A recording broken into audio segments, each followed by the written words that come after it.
Welcome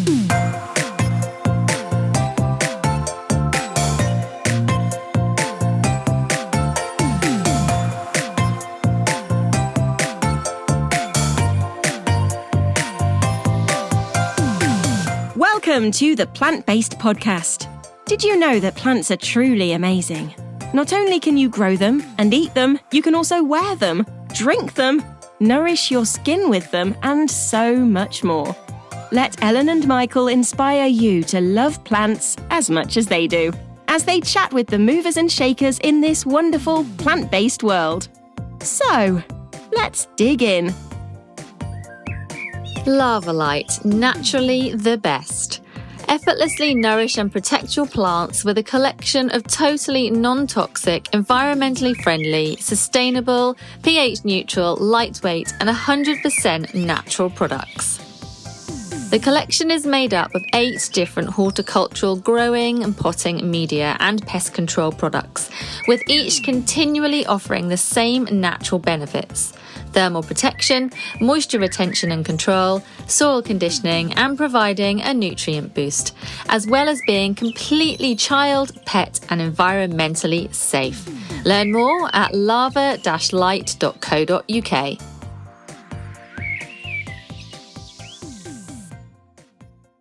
So by now, you have probably heard of social prescribing and perhaps even social and therapeutic horticulture. And as gardeners, we know that gardening makes us feel good. But what about everybody else? What about people with no access to green space, people with mental and physical health issues? And what about those tasked with giving the advice, support, and suggestions to help, such as a medical professional? So today's guest, Richard Claxton, is a champion of promoting both positive health and wellness through plants and gardens, both as a doctor and a garden designer. So what and how can gardening truly help people stay well? That will be the main question we're asking today. Welcome to the podcast, Richard. How are you doing? I'm fine, thanks. Thank you, and thank you both for having me. It's lovely to be invited. It's lovely to be a part of this. Oh, no worries. We love it when people come and spend time chatting about gardens with us, especially when it's linked to well-being as well, because we both know how, plants and nature in general makes us feel. So we've known you around and about for quite a few years, Richard, haven't we now, doing your thing? And I had a little look on your website. Michael was saying before as well that you did too, didn't you, before we started recording this? And I think it's going to be really interesting to chat with you about your background and then how you're linking that up to garden design as well. So I'm really looking forward to chatting. Right. Yeah, definitely. And also you did mention, you're in a weird position being a doctor that also appreciates how plants can help health as well. So we're really hoping to dig into that a little bit more as well and see what needs to be done to help that stigma too. But take us right back, first of all. Obviously, you trained to be a doctor, but before then, were you initially interested in plants when you were younger? Kind of what career did you initially want to have? Tell us about your planting. Yeah, sorry. I think initially I wasn't really that sort of career-minded like most kids. I do remember my granddad, who was a retired clergyman, and he was very gentle and very kind. I remember him in particular in association with sweet peas sowing and growing and cutting. And he was a really keen gardener and just a lovely, lovely human being. I remember him teaching me how to grow sweet peas, and as every year there were some wilderness years in the adolescent times that I think we best gloss over. But every year that I've had some growing space, I've grown sweet peas in his memory ever since, and hopefully always will. But it wasn't really until I was a junior doctor, maybe in my later years as a medical student as well. Me and my wife-to-be got our first flat together, and that had a bit of a garden, and I taught myself with the help of Jeff Hamilton on Gardener's World back in the day. And a very grumpy guy called John, who ran a garden centre in the north end of Islington, Stoke Newington. And he would give me monosyllabic grunts of advice when I went up there on the bus. And I'd bring back plants on the bus back down to where we lived. And so, it was then, I mean, those days, you wouldn't know it, but I'm really quite old. And back in those days, there were barbaric junior doctor's hours. You would do in excess of 100-hour shifts on a weekend that went from Saturday morning well into beyond Monday. It was just inhumane. And in the time off that I had, I was never very sporty, but I always managed to find refuge and relaxation and a little bit of physical exercise and enjoyment of the creativity and working in the garden. So that's kind of where I really started and kind of stuck with that for my own stress management ever since. So you really have the experience yourself of how it makes you feel, being outside around plants and nature. So, I mean, I can't imagine working a 100-hour shift in a highly pressured, stressful environment. You must have needed the garden afterwards. Yeah, no. And although you'd never really think about it as back then, I think we're much more articulate, aren't we, as a society about our own well-being and our own healthcare needs, in particular our own mental health care needs, than we were back then. So you didn't really think about it in those terms. It's only when I look back that I realise now what I was doing. So, yeah. I think many of us can. And, going back to what you were saying in the first place about remembering, the sweet pea growing, I think probably over 90% of our guests have some kind of connection or memory of somebody in their family gardening. Almost every time we ask that question, someone will say, oh, my grandparents or my parents or, when I was young. And it's amazing how that really can carry on, as a theme throughout your life. And perhaps, that generation knew so much better than us because it was more community-led gardening then as well. People talked about gardening more, didn't they? So perhaps that they, between themselves, like neighbour to neighbour, and it was just a bit more of a community kind of environment. And I wonder if that in itself was helping people to feel well without, like you were saying, being articulate about mental health. It was just generally helping people, especially after the war. Yeah, no, I agree. Yeah, I agree. And also, because we love sharing, don't we? We share on Instagram. That's the current way that we all share what we're doing in our gardens. But people share through their front gardens with the public. They share with their friends and family and their co-allotment holders. They open their gardens to the public. Some people. But also we share with the generations that have gone before, and gardening is a word for, in some respects, for a continuation of what we've done in terms of growing food for ourselves ever since we came down from the trees. And there's a deeper connection there, not just with our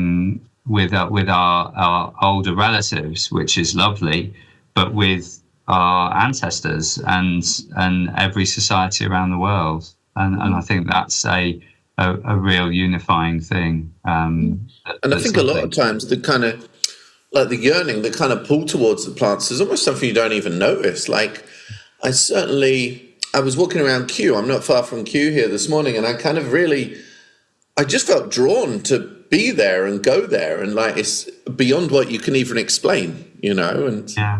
Yeah, and that's obviously what people have been feeling for many years. Yeah, absolutely. There's a wonderful charity, I don't know if you've heard of it, called the Lemon Tree Trust. Which, so Anna-Mary, you know about it. They support garden spaces in refugee camps in particular, and especially in places like Syria, Kurdistan. And there's something totally unifying about that. And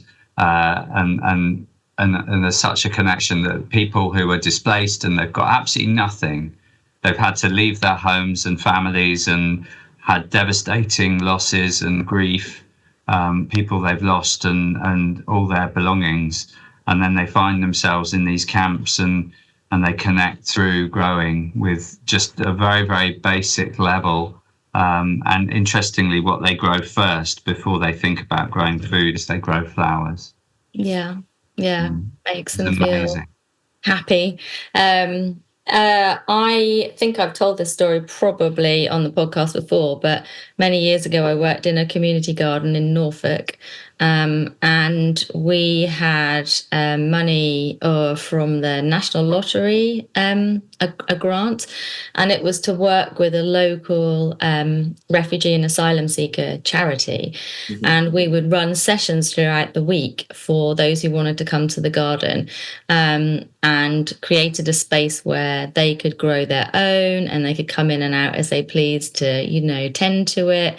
But the sessions were really about helping them integrate into the community.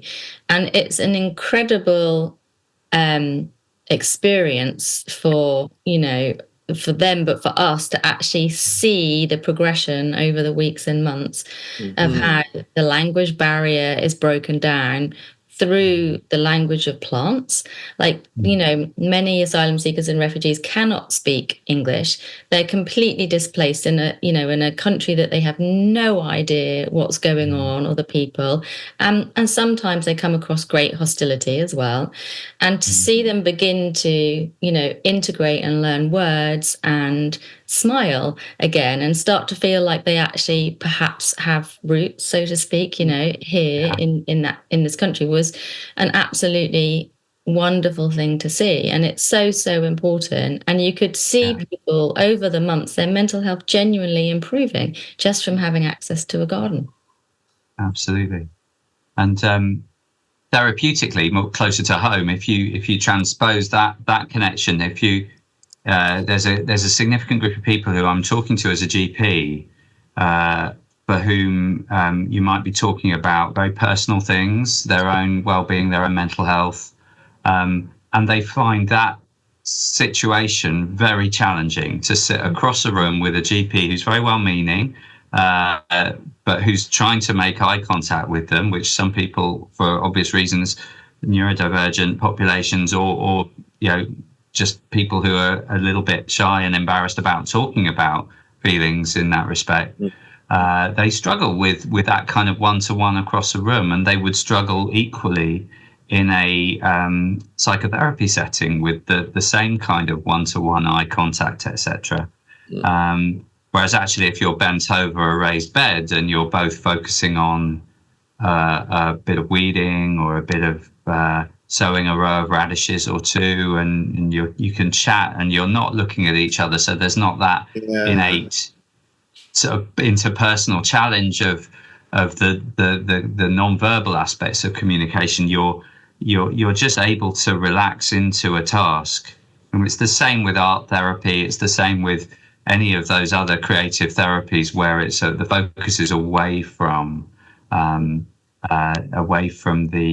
actual interpersonal, and it releases people who struggle to talk to be able to really expose what's going on in their heads and in a meandering way. It's really powerful. It is. Okay, so you've mentioned before about how we are, better able to articulate, mental health. And as a doctor, why do you think that is? And why and how do you think the understanding of mental health has changed over the years? Like, how has this come about? I think it's from a medical point of view, I think COVID's a big landmark in that, but things were shifting beforehand. In the pandemic, where people were restricted from connecting with their families often and their work colleagues. Some people embraced that. Some people found that very difficult. I still look after children and young adults and some older adults who haven't yet reintegrated in the ways that they were in their workplaces or with their friends and their social networks before the pandemic, and there are children who are still not in school since the pandemic. So that's been a challenge, and it's opened people's awareness of that, and in particular anxiety. But even before the pandemic, we had a lot of high-profile people, and Stephen Fry in particular springs to mind, talking very freely and openly and candidly and bravely about his own mental health problems, and various celebrities have followed, and that makes it easier. And I think the other thing that's changed is, speaking from a public health point of view, is that we've kind of reached a plateau in physical health outcomes. Okay. Life expectancy in the UK has started to fall. It's certainly not going up and up and up the way it was. And we are seeing people being diagnosed with cancers and heart disease and stroke as they go through their lives. And they are able, through medical and lifestyle changes and surgical interventions, to actually manage those and move on. And so what were diagnoses when us three were growing up, that would have been terminal diagnoses and would have meant people would have whispered the word, the C word, etc. Very often now we're seeing people surviving different cancers and then that becoming a past problem in their medical records. And leading cause of death now in this country is Alzheimer's disease. So we therefore have a societal perspective that's changed radically in terms of a mental health problem being the leading cause of death, which has never been the case before. It has been historically in smaller subsections. So suicide is I think the leading cause of death in young men of a certain age group. And that's also a statistic that's in public perception. And all of this stuff, while it's tragic, it actually opens the gambit. It allows us to talk about these things. And I say this so often to patients. I think we talk in society about the stigma of mental health, but in my consulting room, what I see more is the stigma from individuals about their own mental health, and the reluctance that they have to come and talk about it. And getting over that is a big jump for lots of my patients and for lots of us in society. Okay. But we're making big progress, and there's so many more organisations out there to help, and so much more. So it can only be good that people are more ready to talk about this stuff.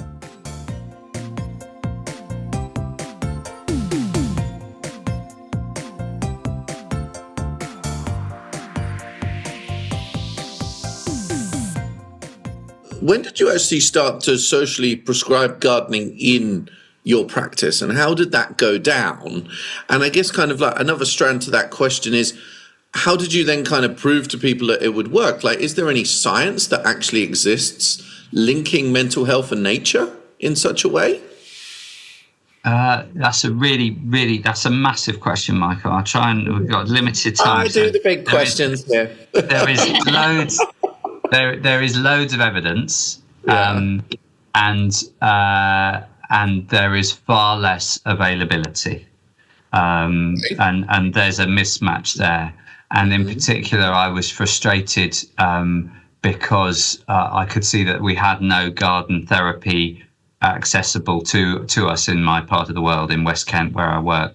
And so in 2018, I started asking that question: what's available in our locality? And nobody really knew. So I started a website called Gardening for Health.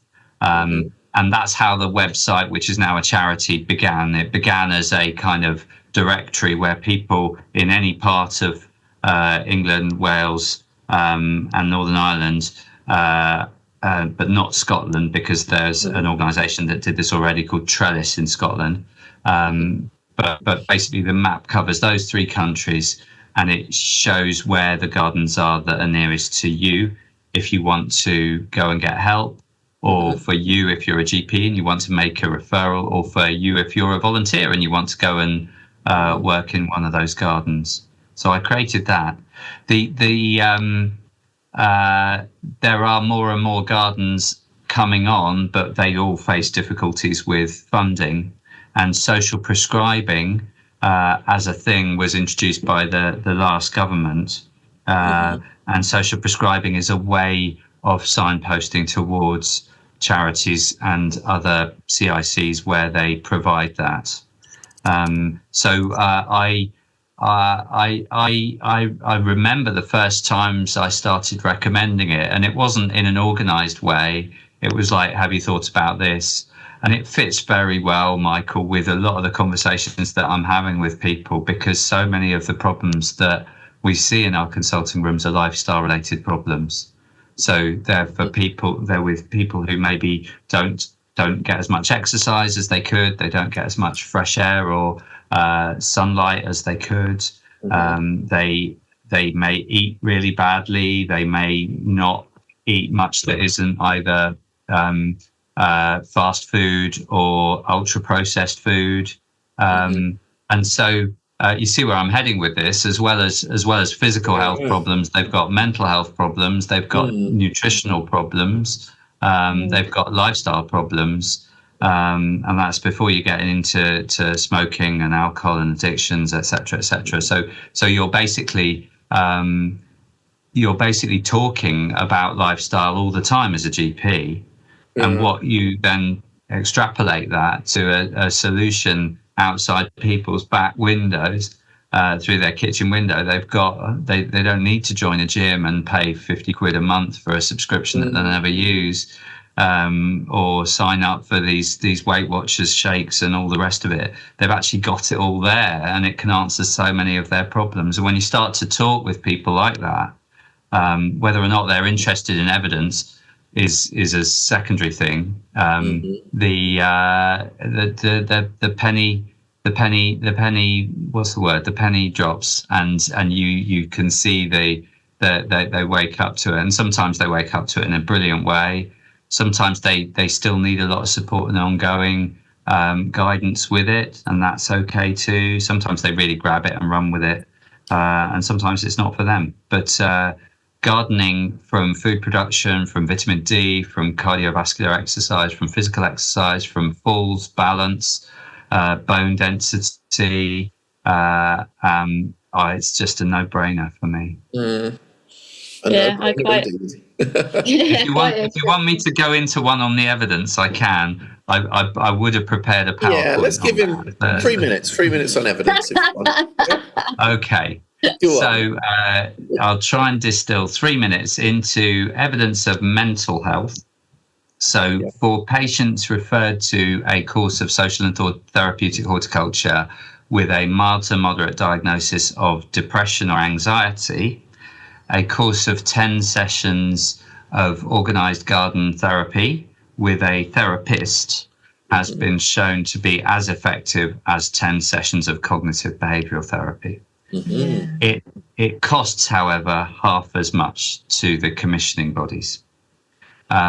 There's evidence that 10 sessions of CBT is equivalent in impact to the standard doses of antidepressants, things like fluoxetine, citalopram, sertraline. And so therefore you can extrapolate that effectively it's the same effectiveness as them, although there hasn't been a head-to-head study with antidepressants, which is tricky to do for various reasons. So there's one piece of evidence. Cardiovascular health and benefit. Oh, no, let's stay on mental health for a second. So people with dementia, if you have a session with them run by a horticultural therapist, either in a day centre or in a care home, they will be less agitated that evening. They will be happier. They will have lower scores in agitation scales and higher scores in mental well-being.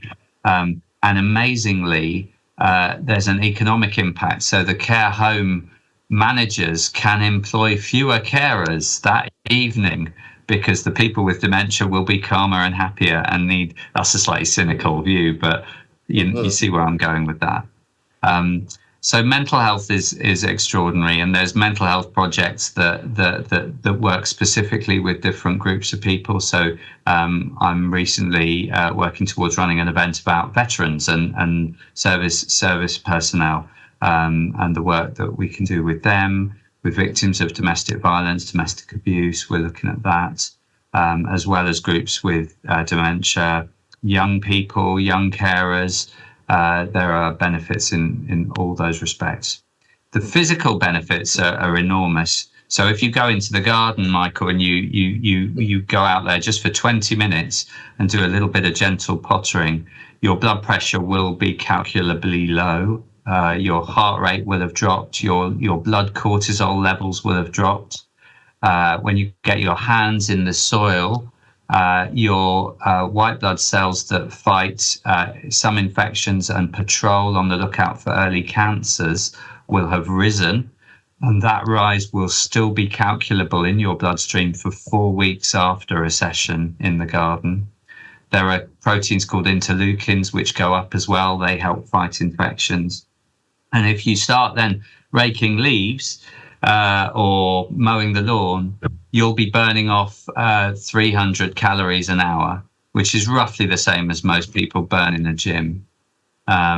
If you do something really vigorous, then you can really push it further, and likewise a bit lower, depending on how much you're prepared to do. And that's the nice thing about gardening, is that you can do as much or as little depending on your plot.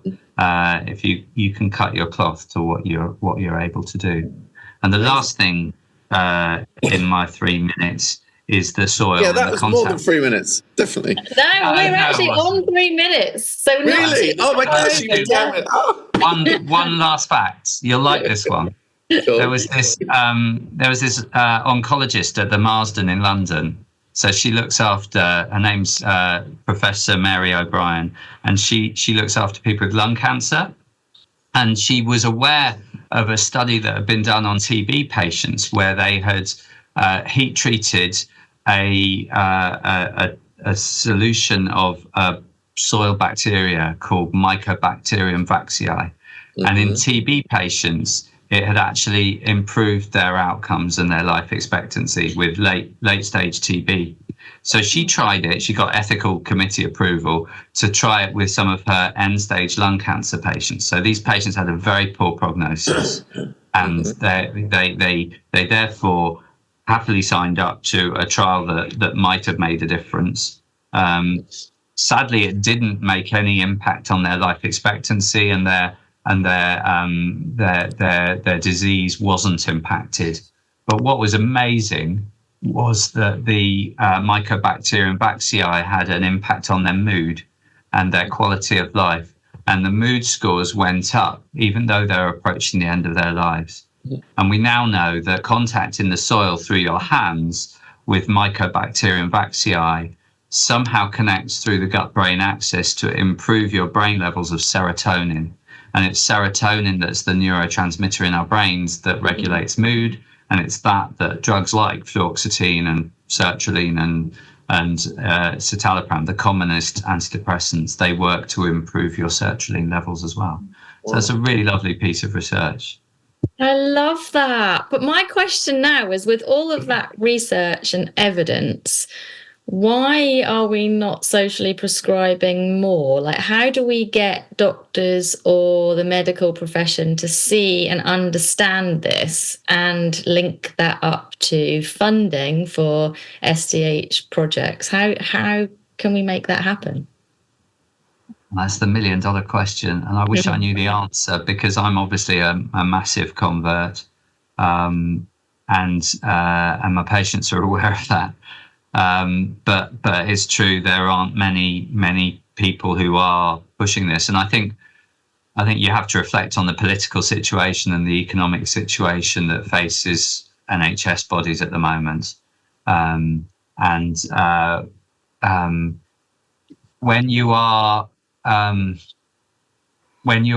you're faced with a massive demand of people with a whole range of different healthcare problems, it's very difficult to do anything other than blinker yourself to try to get through each working day. And then that then applies to the commissioners who are now trying to, NHS commissioners at NHS England and the integrated care boards around the country. They're trying to get through the winter. And when this winter's over, they'll be trying to get through the next winter, or they'll be thinking about winter planning. And the funding is so stretched, and it takes it takes a leap of faith to pull people out of that mindset and say, hang on a sec, you're talking about dealing with the GP in their surgery is talking about trying to get through the morning clinic on a Monday with the people who are facing new viral illnesses, or they may be facing acute severe mental health problems, or they may be in heart failure or have a pneumonia, and they are focused on that. But if you then take a step back and say, well, what about the epidemic of diabetes and the epidemic of obesity? And what about the epidemic of mental health problems and the vitamin D deficiency and the lack of physical fitness in there that feeds in? And as long as I've been working within it, the NHS has never had a proper conversation about prevention. And it's never had a proper conversation that's joined up with lifestyle, and it's never really integrated with the councils who look at recreation grounds, the schools that sold off their sports fields. We just haven't had a joined up thinking way of trying to address.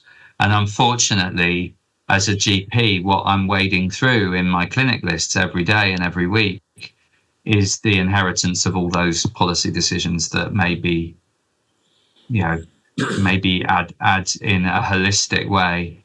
And so I'm a convert. I can see how it will answer so many of the problems. And that's even before we haven't even touched on the impact we can have on climate change and biodiversity and localizing food production as side effects for gardening as a therapeutic tool. And that there are so many of the problems we face that could be addressed, at least in part, by coming back to this.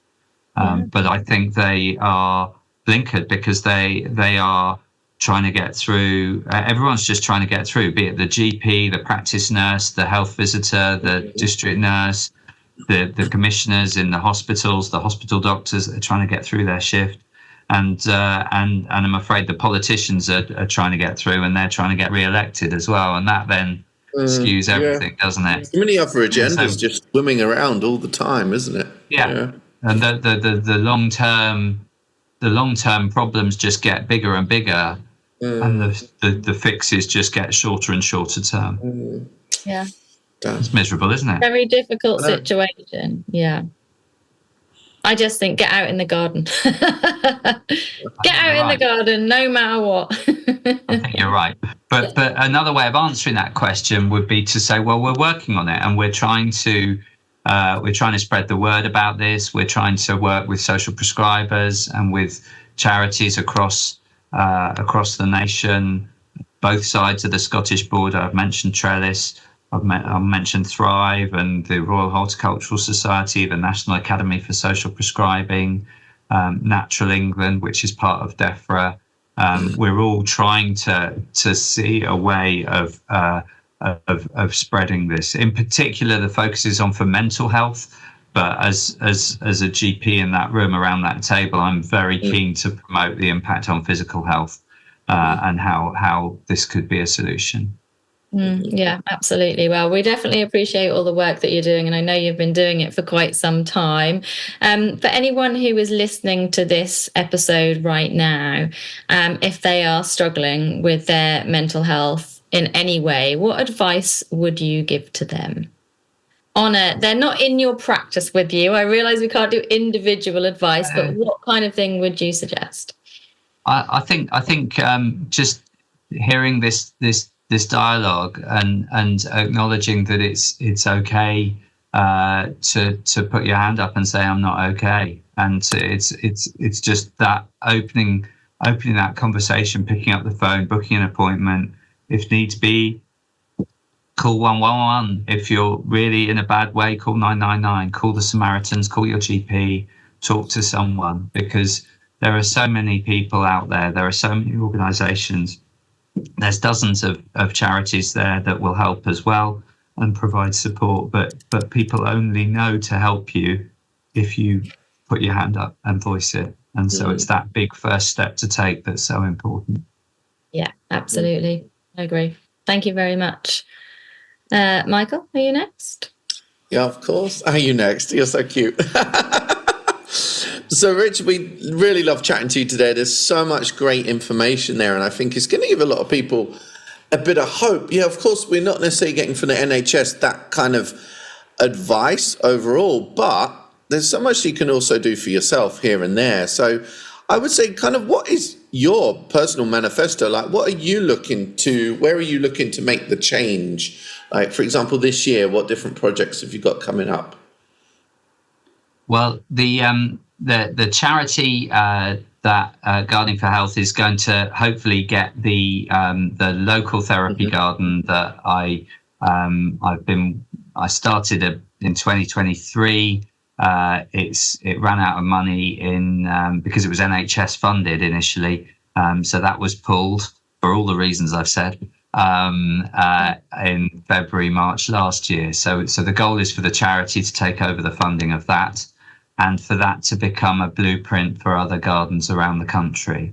And the 2025 might be a bit too optimistic, but the long-term manifesto, the goal for me personally, and with all the organisations that I've mentioned, is to have therapeutic horticulture for physical health and well-being, as well as for mental health and well-being, available to everyone in the same way that the NHS provides physiotherapy, occupational therapy.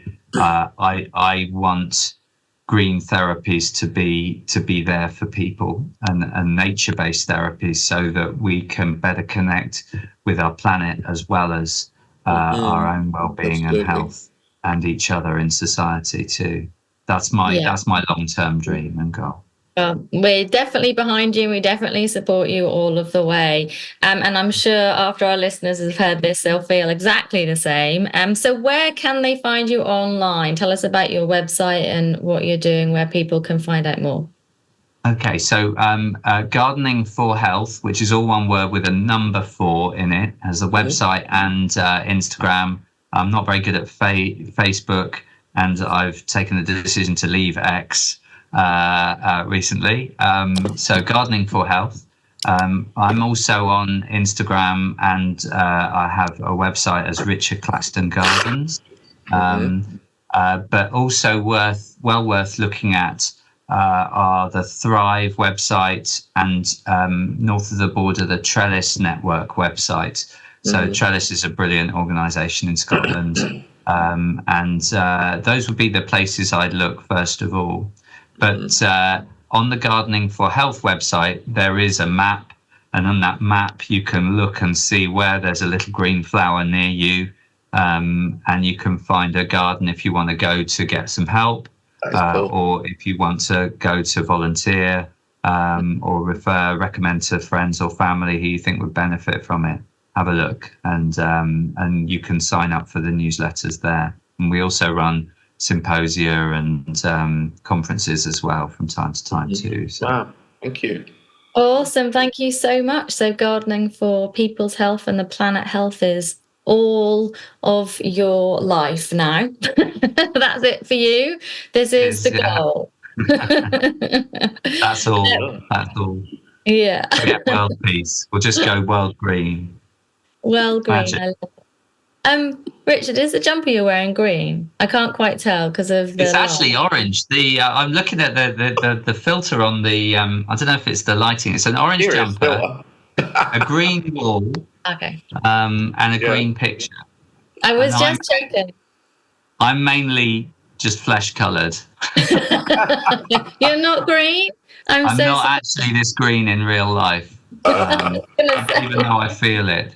It's been such a pleasure chatting with you. Thank you so much. Lots of really useful advice, and I think hope for the future as well. Hope for people and the publisher, especially with people like you banging the drum out there. So thank you very much indeed, and we will hopefully speak to you again soon, and we'll definitely keep a look at how you're going. Thank you both for having me. It's been lovely. Thank you very much. Take care.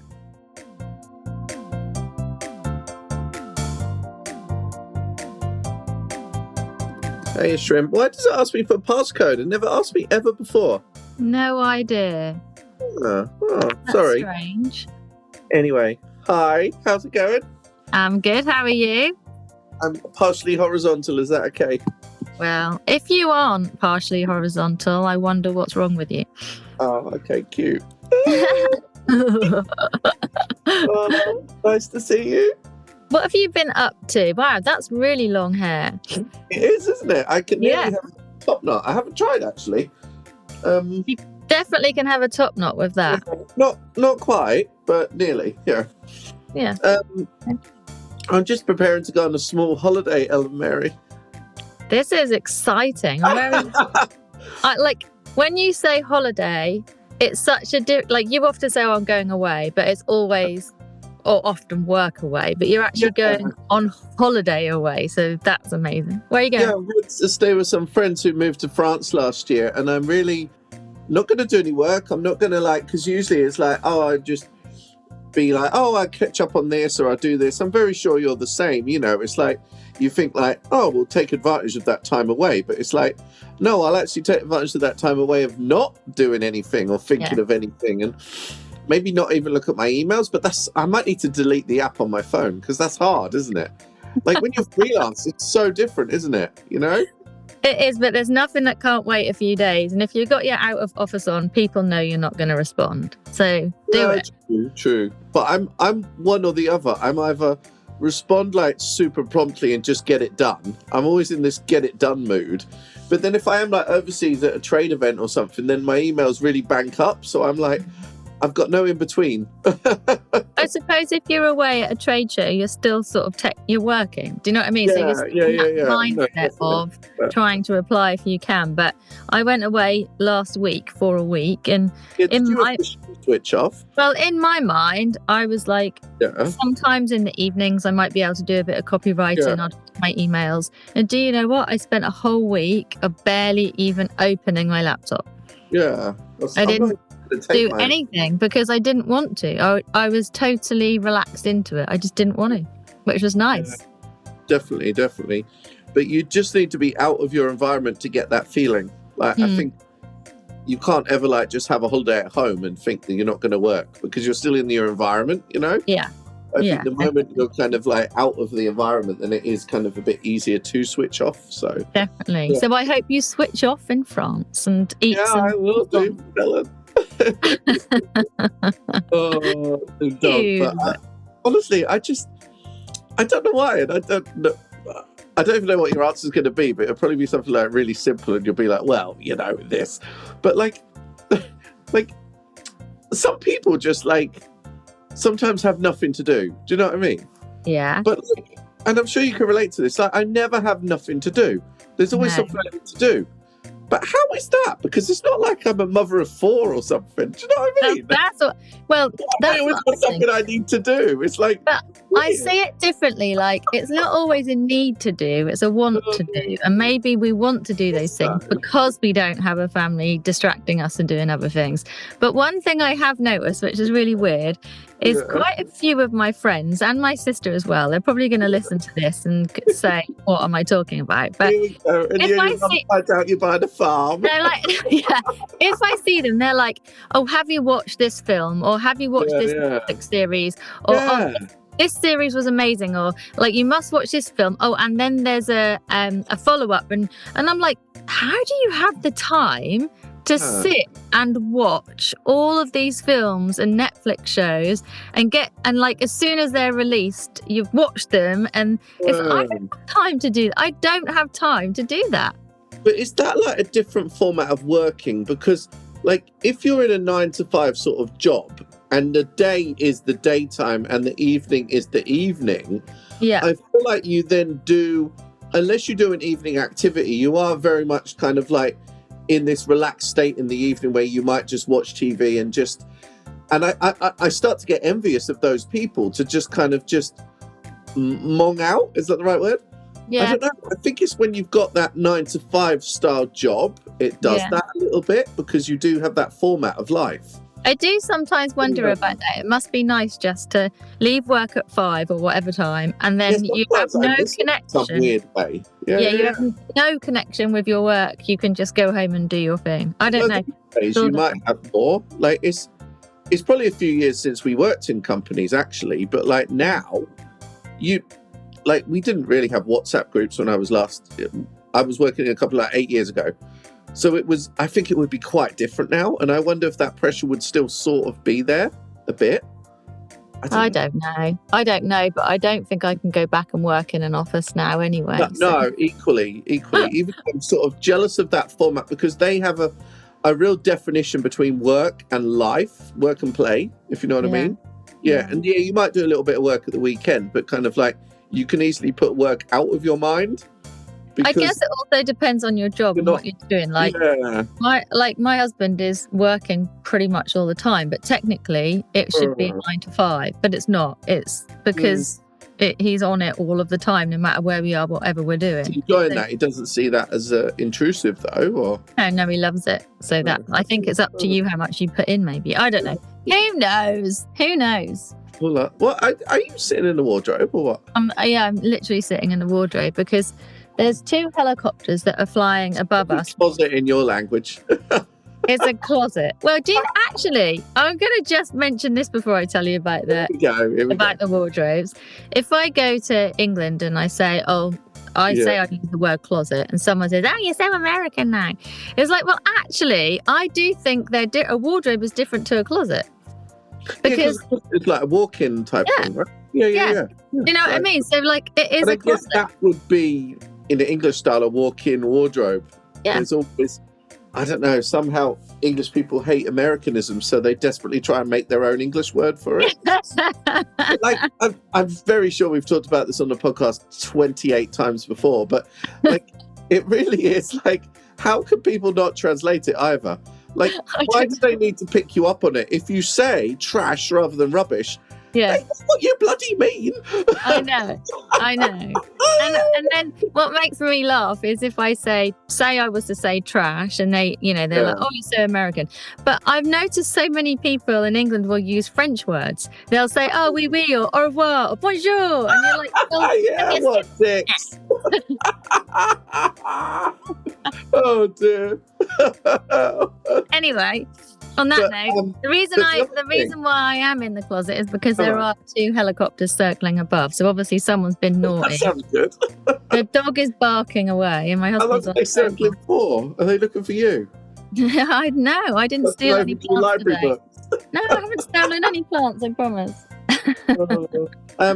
But Melon, but also, because I work overseas a bit, and like, obviously I'm talking to people that are non-native, and it's always remarkable the difference in, like, I just make a real effort to understand people and never make them feel like they are pronouncing something wrong or this or that, especially like plant names, for example. Yeah, but definitely. People that are just like, they hear a word pronounced slightly differently and they almost got no idea what the person said. Like, just brain a little bit. Just be a bit respectful to that person, because English is not always going to sound exactly the same. Have a little bit of patience, but also, like, in your head, like, just like, you can work it out in the context of the sentence. Like, what the hell are you doing? I don't know, because people are always like, "Oh, what did you say?" It's like, oh my God, honestly, like, I don't know, like, native English people can be very, I don't know. I think we're very protective over the language that we think rules the world for some reason. And we don't like to accept that other people use English, but in their own country for their own accents in their own way. So it's very strange, but I don't like it when people do correct you if you've said a plant name wrong. Like, I can always remember someone it's so saying, needed. Yeah, I was at years and years and years ago, I was at a garden tour and someone had said penstemon. Or was it me who even said it? Penstemon. And someone went, no, it's penstemon. And I was like, I can't remember if it was me or someone else. That's terrible. But I can remember the situation occurring. I remember if you're the one that corrected them or not. And I was I would not do that. And I was kind of like, was that kind of necessary, you know? Really, it gets on my because it just makes people feel weird. Yeah. And about themselves. And there's no reason to do that. No. It doesn't matter a jot, honestly. Oh, and you know what it means anyway. Do you know what I mean? You know what plant they're referring to. So it's silly. Oh, my God, honestly. Oh, my God. I don't know if you're aware, Ellen Mary, but the weather here has been fantastic. So pleased. It's been really cool because, you know, people banging on about when's spring, what's spring, blah, blah, blah, blah, blah, blah. Well, whatever it is, it's been spring the last few days. So it's been super sunny and lovely. And I've even been sunbathing. Oh, yeah. That's so good for the soul, getting your vitamin D in the sunshine. I want to get my circadian rhythm going as soon as possible in the mornings. Oh, that's so nice. Check you out. Thank you very much, Ellen. Do you have a routine when you wake up? Not as such, but I am working on those anchor points. Oh. Do you have an actual wake up routine? Because it's very hard. But I think with these things, sometimes we try and be too linear about it and kind of like, you know, we're like, we must do this, this, and this. But as long as you've got some sort of anchor rather than routine. And I feel like I sort of have, because I don't know, although sometimes I think when you live in an apartment, like maybe we spoke about this before, but you end up doing everything at once because everything's so close by. Do you know what I mean? Yeah. So like when you're making the coffee while you're also having a shower, while you're also putting something in the washing machine, while you're also, I don't know, brushing your teeth. But if you're in a house, you've really got defined areas of the house. Like the bathroom's probably upstairs and the kitchen's downstairs. So you never go do two things at once. But in an apartment, you end up doing 10 jobs at once. And it drives me mad sometimes. I'm like, Michael, just slow down. What are you doing, honestly? Yeah. And so like, yeah, it's kind of hard to have that methodical kind of routine. But I feel like I sort of have had a rough one in the last week. But then when you're then going away and this and that, it's hard to, hard to have that that kind of angle. Totally. I don't have any particular routine, but I'm sitting here thinking of what I might generally do in no particular order. Would be maybe a dog walk for a start. I always try to do some yoga in the mornings if I can, but it might not be as soon as I get up. It would be at some point in the morning. I almost always go to see the outdoor plants because everything's in containers. So they're super weather dependent. Don't believe anyone who says container gardening is super easy because it's really not, especially in the weather here. It can be -5 overnight and then 23 degrees in the day, and that's tough, you know. So I'm almost always going to check if there's any water needed or if anything died. Other than that, I'm pretty easy, kind of go with the flow in the mornings, I guess. Yeah, true. So, you know.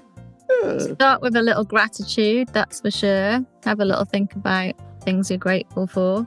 I'm not, as you know, I'm not a morning person, so I'm slow to get moving in the morning. When you just said you're doing all the things at once, that does not happen in my life in the mornings. Yeah, but I feel like I am becoming more the slow person and I'm doing all these things at once, but it's not quite suiting me. You've got to get out of that. I got to become a bit more you, sort of thing. But I'm trying to, again, not better. I don't want to be, I hate this thing where we kind of like think we're not good at stuff, but like I'm enjoying like meditation. And really, it's really interesting, right? Because someone taught me, not even a new one, but just like they ran me through one. It was really interesting because it was like a standard meditation. And then towards the end, he was like, now let your mind go and think about whatever it wants to think about, yeah? Right. And my mind was really quite empty. Okay. Isn't that weird? Because you've almost like, your meditation has kind of worked quite well, that you are in this state that then when you want your mind to then think about things, it was kind of just like proper chill, which was really bizarre because I expected then, suddenly everything will come back into my mind and like, it will be like, Spaghetti Junction or something like that. But it's really interesting because then my mind was like really blank and it was like, oh, right. And that's quite a nice moment in a way because it's like the point where like, I almost don't want to say this, but I'm going to, but it's the point where you realize that it works sort of thing. Yeah. So, but I understand that because I never want to approach these things too linear and be like, oh, I need to prove it works or this or that. You have to have that level of belief and just trust it. So and also you have to be able to let go because the only thing, if we say, we want to make it work, we want to make sure it works, or we want to prove it works, or we want to feel something, or all those kind of stuff, that's just your ego. Literally, ego. It like the human ego is just like wants to know wants to understand it. So if you get to the point where you're just kind of your brain is so relaxed it feels empty, that's an amazing state of meditation. Lovely. So, tell me about your trip where you went and such. Can you tell viewers about the trip while I just get my washing out? No, we're not multitasking. We're recording the podcast. It won't stop beeping until I get it out. I did hear a beep. I heard a beep, and I actually just thought, I'm sure I didn't put any washing on before I recorded this. I went to California, which was lovely for a week, and stopped in LA for a few nights, which was really interesting because there's been, obviously the awful wildfires on. So there was a lot of community stuff going on, which was really cool, and people coming together. But spent some time on the beaches and Santa Monica and Venice Beach, which was super cool. Because I live East Coast. I live East Coast, so on the West Coast, the plants are just completely different. So that was really cool to see. A little bit more kind of what you would expect from a holiday destination. And then we went to the giant redwoods to Socoa National Park, which was just awesome. Have you been to Socoa, Michael? No. If you get the chance to go, or anyone listening, go. I don't think there's anything that makes you realise quite how small you are on the planet than standing beneath a Socoa that's thousands of years old and so gigantic you literally look like a little ant. So that was cool. And also there was a little bit of snow on the ground as well, so it sort of was quite magical. And from there we went to Yosemite and hiked Yosemite, which was lush, and we saw the Horsetail Falls Firefall, which is where the sunset hits the water at a certain angle, and loads of stuff has to happen for that to get to that point, and it glows like lava, and it only happens like 2 or 3 days a year, if that. So it was really rare, which was really cool to see. And then we drove all the way down the Pacific Highway back to LA again, which was I love that whole route. I've done it like probably twice actually. Well, there was part of the route that we couldn't do, which was the bottom of the Big Sur National Park because of the wildfires. So there was a road that was closed. So you kind of had back into Malibu, that sort of. But it was just beautiful, really, very beautiful. That's cool, Melon. Is your washing done now, Michael? Yeah, I'll put it out as well. Yeah. You know that thing when you're about to go away and you want everything to be really zen. Yeah. Well, I laugh about that because we always like clean our house or do all the stuff before we go away. But it's like no one's going to see it when you go away. So what does it matter? It's the feeling of coming back to it organised, if you know what I mean. Because I had a big apartment organisation like last week. That's why I have a busted toe, if I haven't mentioned that live yet.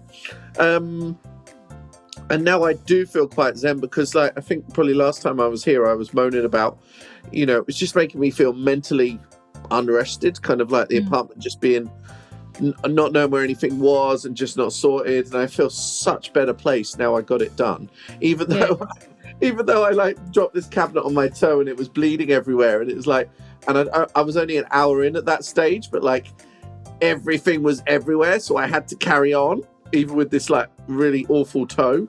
So it was a bit of a manic day, but And what's happened to your toe? Is it getting better or what? Yeah, there's no fracture. The nail will probably come off, but it's just I've got like this kind of boot thing where you walk on your heel. Okay. And I think it's like healing quite well. It's Good. honestly, Ellen, we are so bloody lucky that our body heals. Like, Well, yeah. but isn't that just amazing? It does that. Yeah. It's awesome. It blows my mind. I mean, if our bodies didn't heal, we wouldn't evolved as a species. Would have been extinct. Self heals is just incredible, really. Yeah. So anyway, I just get That's a lovely thing to be grateful for, isn't it? Yeah, of course. There you go. For the very small things, although that's a very big thing, but it's a very less visible thing because we totally take that for granted, you know. Or maybe it's something we take for granted and don't think about enough, perhaps. Oh, But, definitely. What you did today? Give me a life in the melon. Day in the life of Millen. I actually went to University of North Carolina. Oh yeah. Gardens this morning. Had a little look around their spring garden. In their greenhouse, where they have some really cool varieties of orchids and house plants, and they have a cactus garden and all kinds of different things. And I was recording a video for Rhino Greenhouses because obviously I'm not on my allotment, so I went to a different greenhouse to do something a little bit different for them, which will be on their website probably in a few days, I should think. Ooh la la! Which was really nice. And then came back here and had a smoothie, and then all the detail. you said all the detail. Yeah, I came back. I had a smoothie. Recording this with you, and then I've got a little bit of copy to do, and then I'll be doing some distance Reiki, won't I? Oh, cute! Oh, for me. Yeah, for you. Honestly, the last one, I woke up so like my mind was so clear the next day. It was really amazing because, like, because of our time difference, I tend to have it like at like sort of 9 p.m, which is then because I tend to go to sleep at 9:30. So I'm kind of like having it, but like falling asleep off the back of it, which you told me was okay. Excellent. Yeah, so it was really amazing the next day to just wake up and have this kind of real, That's really cool. So Everybody reacts differently to it. You know, whatever you feel is what you're meant to feel. But it's very hard to explain how good it is when you're at a distance. You know, people are like, well, why don't you need to put your hands on me? Or do you know what I mean? How can it work if you're in another country? But the way I always describe it is it's like the power of prayer. So if you were to believe in the power of prayer, in prayer as in religion, like it's energy flows where your intention goes. So if I'm strongly in a deep meditative state and I'm sending that life force energy to you in a certain way that has been taught because I'm a Reiki master, then that will go to you and I can feel it, like, so I know it's totally real. And it's very difficult to explain to someone until they've experienced it themselves, like you have. Do you know what I mean? Like, and then you had a great night's sleep, which you might not have been having, you know, and maybe you wouldn't have had until you had Reiki that night, you know? Yeah, definitely. I see it as a kind of like, I don't know, I feel like it refiles and kind of relaxes my thoughts and stuff. Do you know what I mean? I don't know. Yeah. It's very much about, you know, life force energy knows where to go. So I'm not healing you. Do you know what I mean? That's impossible to do. The energy goes where it needs to go. But I work on clearing your chakras and getting them flowing. You know, they should spin and move all together, you know, getting them moving and flowing and cleansing your aura. And so you should feel more balanced, you know, and open and refreshed, if you like, after a session, for sure. But is it important to visualize how I physically look or not necessarily? No, you don't have to, but it is a preference that I like to do. So I might say to anyone who I'm doing distance with, just send me a photograph or message me and tell me what colour t-shirt you've got on or what your wallpaper looks like or any standout feature in your room or that you're wearing. It just helps me visualise. So I'm meditating, but as I'm meditating, I am literally visualising my hands over you in the Reiki hand positions that help the energy flow through your body. So it's really just for me to visualise, you know, you in your room, if you like, and where I'm putting my hands, but I don't have to.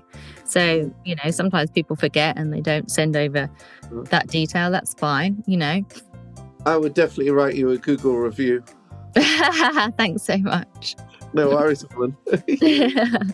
Yeah, I will be ready at 9 p.m. Earth time. English time. Earth time. I look forward to it. My cushion looks like a sweet corn.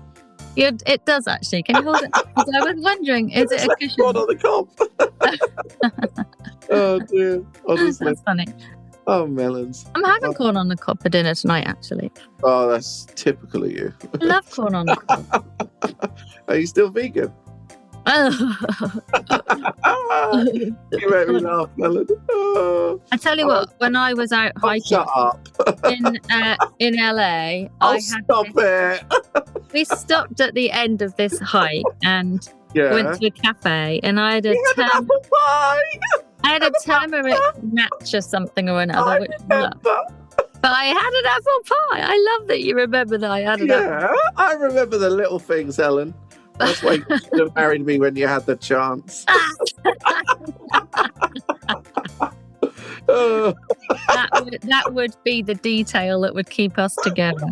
I didn't check if it was vegan though, so I do feel. So you had an apple pie up the mountain. I was so hungry. I feel like I was gonna pass out if I didn't eat. Oh, and the other things are very obvious. I spent a month of my life listening to you moan about being hungry. A cumulative time must be that much. Probably a year's worth. Why don't you just eat stuff? When I'm hungry, I just eat stuff. I don't go on about being hungry. What? Well, if you're walking down a road and there's no shop to get food, obviously I'm going to say I'm hungry. Well, I didn't get that far. Yeah, but sometimes it doesn't happen like that. So sometimes I just don't need to eat, and then suddenly I'm like, I need to eat right now. And I do think that other people out there will know exactly what I mean, because I get hanger. But I don't get hanger as bad now. Girl thing. But I do get hanger. It's not fun. So I quite often carry a little cereal bar in my bag with me just in case I get I think you should. I think it's a good idea. I panic if I haven't eaten for a while. Pardon? I panic if I haven't eaten for about 22 minutes, Yeah, I think you eat a lot. You can't even get through a podcast usually without eating nuts or something. I'm about to cook some salmon. I'm going to do it in the air fryer, but do you know what, Ella Mary? This is going to be a controversial opinion, but I am not into air fryers. My mum just sold her air fryer. She bought one because I told her it would make her cooking easier. And now she texted me a couple of days ago, said, I'm selling it. I don't really like it. They make everything dry. I don't have one, so I don't know. Honestly, I cook chicken in there. I could cook better chicken in an oven bag that is moist and beautiful. Honestly, the chicken was dry. I'm about to cook salmon in it, but I'm probably going to regret it. I'm not into it. Oh. No. Well, there you go. I think it's a lot of shit. Your face actually looks really distressed about it. The nation is so excited about it, but I'm not on board. Really. I've got this thing about air fryers that I think they're going to be the next thing that people realise is really bad for them. Oh, what, radiation you mean? Yeah, there's something that's going to come out and suddenly it'll be it's really bad for you. Yeah, I don't know, because that's what happened with microwaves, right? Or not? Yeah. Was that a real thing? With everything. Every new thing that humans make, later on we're like, it's really bad for you. Yeah, true. I don't know. Oh, melons. Anyway, that's that.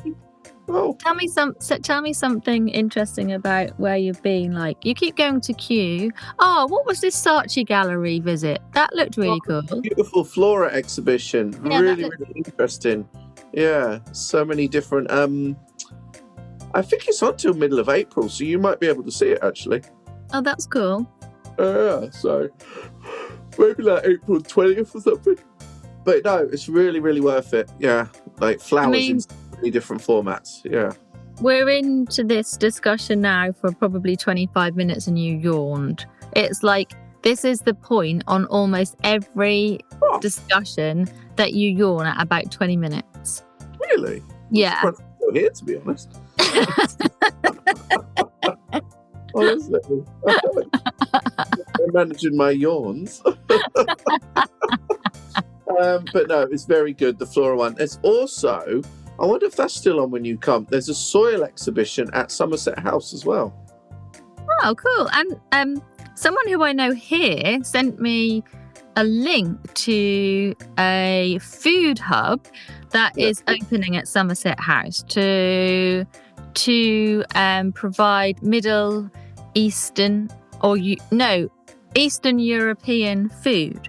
So kind of pastries and dishes and stuff at Somerset House. And I actually said, when I go back through London in April, maybe I'll stop by.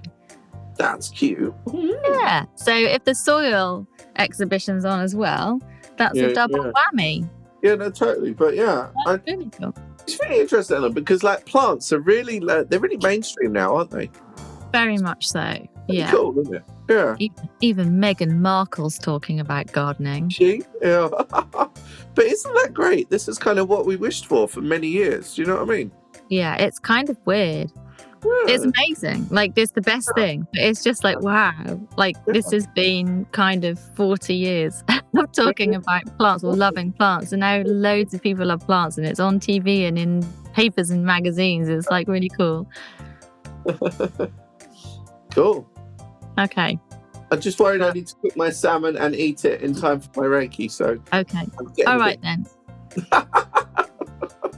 And also, you cut me off if it's ever longer than half an hour. I know, and it's been like literally half an hour. So I'm done with you now. Swipe. No, it's really nice to talk to you, honestly, and I'm glad to see you're in a better condition today. Yeah. About? I don't know. Oh my god! I make up a drama on the spot.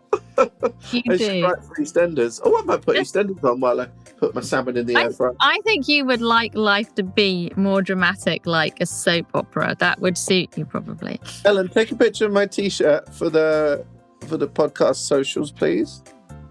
Okay, Michael. There we go. Do you know what it says? It says aesthetically sensitive. Yes, it does. Thank you. It's cool, isn't it? It's available in my shop. I can give you a discount code if you wish. Where will people find your shop, Michael? MrPlantGeekShop.com.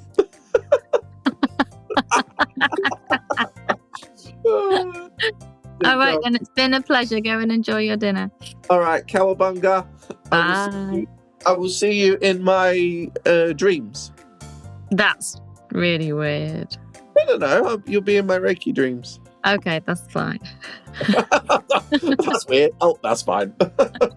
All right. Good to see you. See you later. Bye. Bye. Introducing our sponsors, LAVA-LITE. LAVA-LITE Plus, the orange one. LAVA-LITE Plus is a natural grow media all-rounder.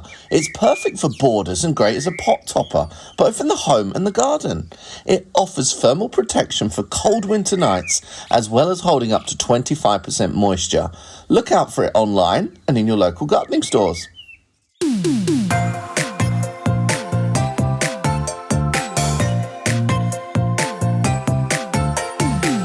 The music for the Plant-Based podcast is part of the song Grow by Mikey James, and our editor is Gareth Patch of Semi Echo.